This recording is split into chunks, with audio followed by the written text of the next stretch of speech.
Kita tahu bersama bahwa puasa sunnah pada bulan Syawal itu punya keutamaan yang besar. Bagi yang telah berpuasa Ramadan dengan sempurna, lantas mengikutkan puasa 6 hari di bulan Syawal, maka ia akan mendapatkan pahala puasa setahun penuh. Sebagaimana sabda Nabi SAW, barang siapa yang berpuasa Ramadan, kemudian berpuasa 6 hari di bulan Syawal, maka dia berpuasa seperti setahun penuh. Kenapa puasa Syawal bisa dinilai berpuasa setahun?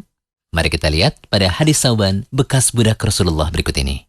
Dari Rasulullah SAW, beliau bersabda, barang siapa berpuasa 6 hari di bulan Syawal setelah Idul Fitri, maka ia telah menyempurnakan puasa setahun penuh. Karena siapa saja yang melakukan kebaikan, maka akan dibalas 10 kebaikan semisal. Hadis riwayat Ibnu Majah. Al-Hafidz Abu Thahir mengatakan bahwa hadis ini sahih. Di situ disebutkan bahwa setiap kebaikan akan dibalas minimal dengan 10 kebaikan yang semisal. Ini menunjukkan bahwa puasa Ramadan sebulan penuh akan dibalas dengan 10 bulan kebaikan puasa. Sedangkan puasa 6 hari di bulan Syawal akan dibalas minimal dengan 60 hari atau 2 bulan kebaikan puasa. Jika dijumlah, seseorang sama saja melakukan puasa 10 bulan ditambah 2 bulan, yang hasilnya sama dengan 12 bulan. Itulah mengapa orang yang melakukan puasa Syawal bisa mendapatkan ganjaran puasa setahun penuh. Berikut kami rangkum beberapa catatan tentang puasa Syawal. Pertama, puasa sunnah Syawal dilakukan selama 6 hari, sebagaimana disebutkan dalam hadis di awal tadi. Kedua, puasa Syawal lebih utama dilaksanakan sehari setelah Idul Fitri, namun juga tidak mengapa jika diakhirkan, asalkan masih di bulan Syawal. Syekh Muhammad bin Shalih Al-Utsaimin rahimahullah berkata, para fuqaha berkata bahwa yang lebih utama 6 hari puasa Syawal dilakukan setelah Idul Fitri atau 1 Syawal secara langsung. Ini menunjukkan bersegera dalam melakukan kebaikan. Ketiga, puasa Syawal lebih utama dilakukan secara berurutan. Namun juga tidak mengapa jika dilakukan tidak berurutan. Syekh Ibnu Utsaimin juga berkata, lebih utama puasa Syawal dilakukan secara berurutan, karena itulah yang umumnya lebih mudah. Itu pun tanda berlomba-lomba dalam hal yang diperintahkan. Keempat, usahakan untuk menunaikan qada puasa terlebih dahulu, agar mendapatkan ganjaran puasa Syawal, yaitu puasa setahun penuh. Ibnu Rajab Al-Hambali rahimahullah berkata, siapa yang mempunyai kewajiban qada puasa Ramadan, hendaklah ia memulai puasa qadanya di bulan Syawal. Hal itu lebih akan membuat kewajiban seorang muslim menjadi gugur.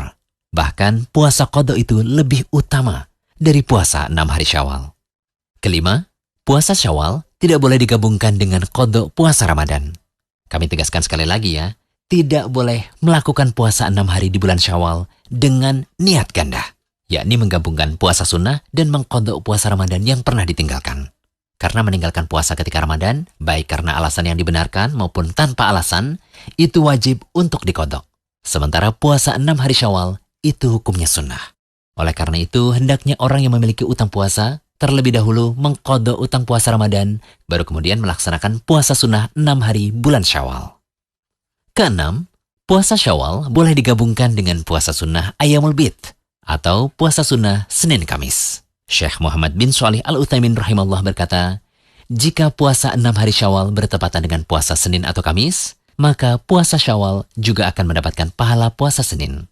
Begitu pula puasa Senin atau Kamis akan mendapatkan ganjaran puasa Syawal. Hal ini berdasarkan sabda Nabi SAW, sesungguhnya setiap amal tergantung pada niat, dan setiap orang akan mendapatkan pahala yang ia niatkan. Ketujuh, mengenai niat puasa Syawal, boleh kok berniat di siang hari, tapi selama belum makan dan minum sejak subuh ya, dan boleh membatalkan puasa ketika melakukan puasa sunnah. Sebagaimana yang diriwayatkan oleh Imam Muslim, Rasulullah SAW pernah masuk menemui keluarganya, lalu menanyakan, apakah kalian memiliki sesuatu yang bisa dimakan? Mereka berkata, tidak Rasulullah. Kemudian Rasulullah SAW mengatakan, kalau begitu sekarang saya puasa. Dari hadis ini berarti seseorang boleh berniat di siang hari ketika melakukan puasa sunnah. Nabi SAW juga terkadang berpuasa sunnah, kemudian beliau membatalkannya sebagaimana dikatakan oleh Ummul Mukminin Aisyah radhiyallahu anha, dan terdapat pula dalam kitab An-Nasa'i. Niat puasa Syawal juga tidak perlu dilafalkan, cukup berniat dalam hati saja.